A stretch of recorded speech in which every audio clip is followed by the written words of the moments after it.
Good morning, guys. On this installment of PJ Quick Sexy Food, we're going to be making the perfect buttermilk pancake. Erin, you asked for it, so I decided to make it for you. So let's get started.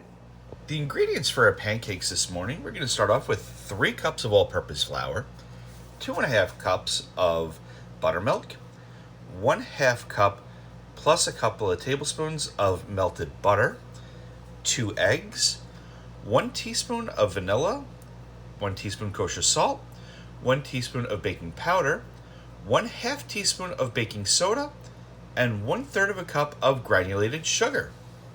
So the first thing we want to do is with our flour, we want to add in our baking soda, our baking powder, and our salt. Grabbing a whisk, just mix that together until it becomes nice and well combined and the flour is nicely aerated, just like so.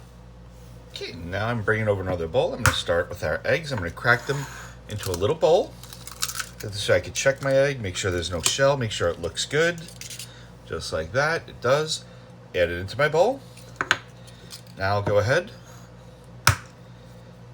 and crack my other egg and do the same thing. Make sure the egg looks clear, make sure there's nothing wrong with it. Excellent. Grab my whisk. We're just going to lightly beat up our eggs.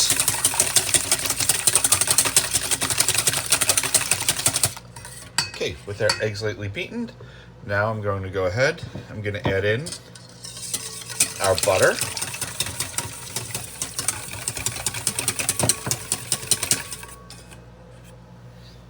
our sugar,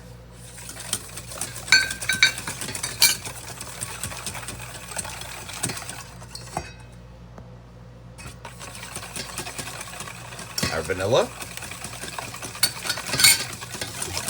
And you see how it started to come together. The last thing we're going to add now is our buttermilk.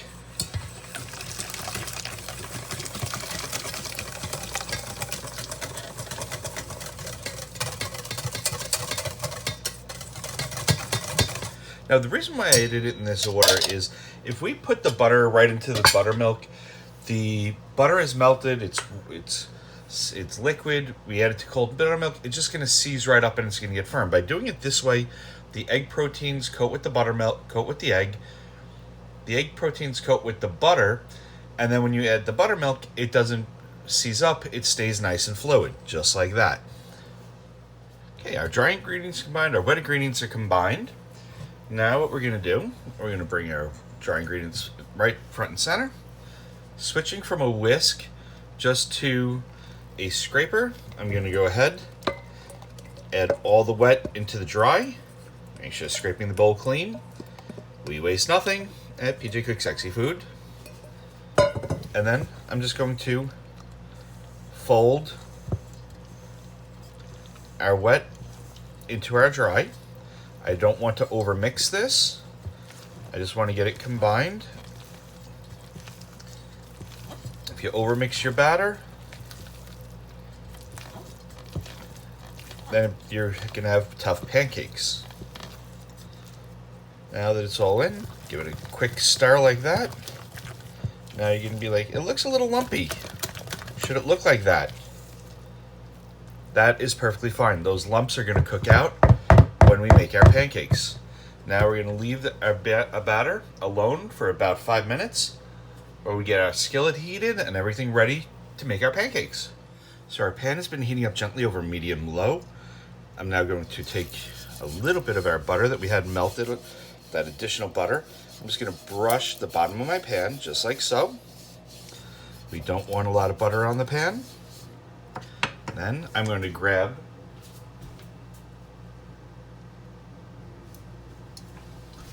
a napkin. I'm just going to lightly blot up the excess. All we want is a very, very thin coating of butter on the pan so our pancakes don't stick, and that's how you get that beautiful golden piece on the pancake.